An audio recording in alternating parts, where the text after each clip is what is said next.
வாங்க குழந்தைகளா, இன்னைக்கு நம்ம என்ன பார்க்க போகிறோன்னா, ஒரு குரங்குடைய கதையை பற்றி பார்க்கலாமா? முன்னொரு காலத்தில் குரங்கு ஒன்று இருந்துதான்.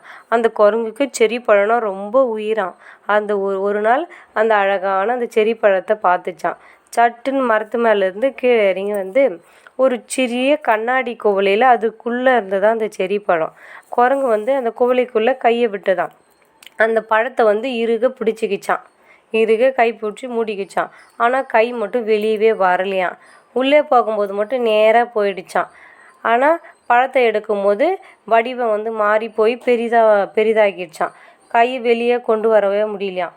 இது வந்து ஒரு வேடன் வச்சு குரங்குக்கு வந்து ஒரு வேடன் வச்ச பொறியாம். இந்த குரங்கு எப்படிலாம் சிந்திக்கும் என்பதை அறிந்த வேடன் வந்து குரங்கு போராடுவதை அங்கே வந்தானாம். வந்த பிறகு குரங்கு ஓட பார்த்தா கை குவளையில் சிக்கி கொண்டதால் குரங்கு வந்து வேகமாக தப்பியும் ஓட முடியாது. ஒரு ஆறுதல் கண்டான். அந்த வேடன் ஒரு ஆறுதல் அடைந்தானாம்.